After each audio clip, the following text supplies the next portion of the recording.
राकेश जी,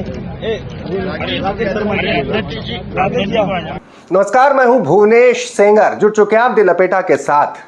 जी हां, पूरे देश में उस तरीके से चली हो या न चली हो, लेकिन एमपी में तो कहा जा सकता है कि मोदी लहर चली, राम मंदिर लहर चली, बीजेपी की लहर चली, 29 की 29 सीटों पर कमल खिला। लेकिन इन तमाम जीत के श्रेय लेने के बीच में एक जीत ऐसी थी जिसने ये बताया कि लोकप्रियता की चरम पर उसे यूं ही नहीं कहते, उसे यूं ही नहीं जन जन का मामा कहते हैं।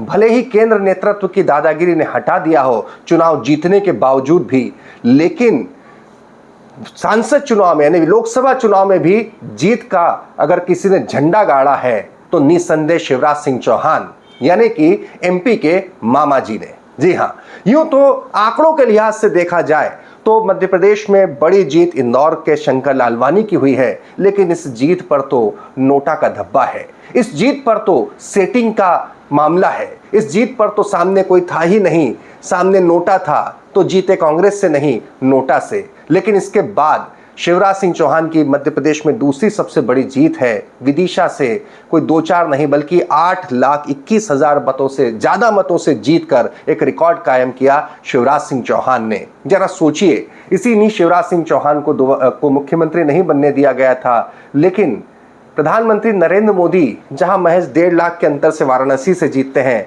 तो शिवराज सिंह चौहान 8,21,000 के वोटों से जीतकर बताते हैं कि उनकी लोकप्रियता आज भी कायम है। तभी तो जीतने के बाद चेहरे की मुस्कुराहट कुछ यूं हो जाती है।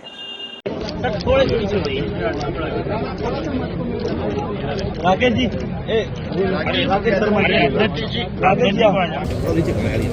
केवल एक ही विचार है, मैं भाव विभोर हूँ, भाव विहल हूँ, और इस समय एक ही संकल्प अंतर्मन में जन्म ले रहा है कि दिन और रात जनता की सेवा करना है।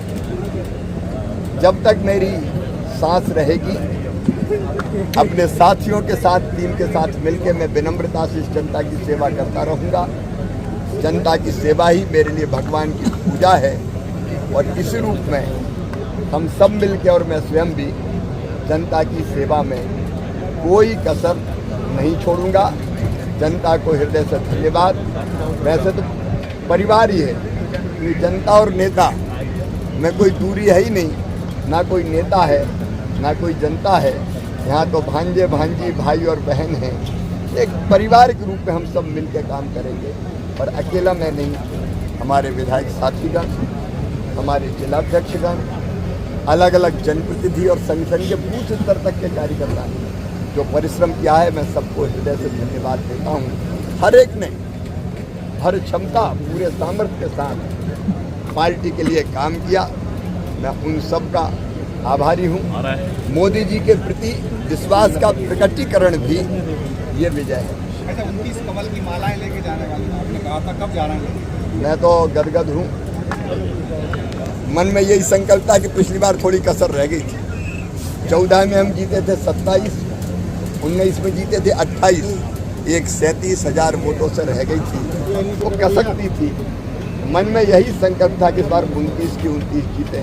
इसलिए विधानसभा चुनाव के परिणाम के तुरंत बाद मैं छिंदवाड़ा गया था।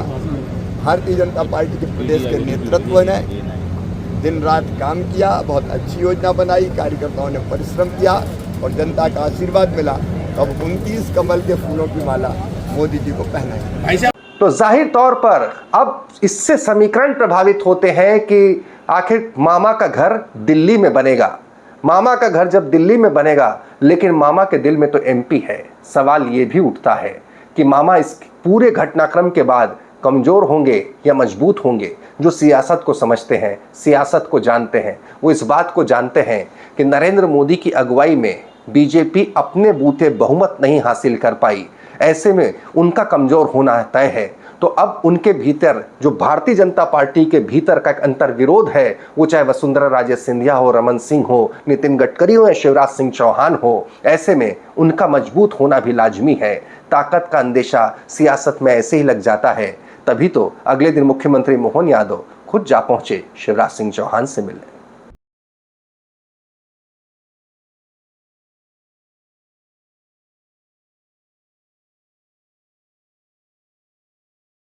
भावनाओं का खेल है।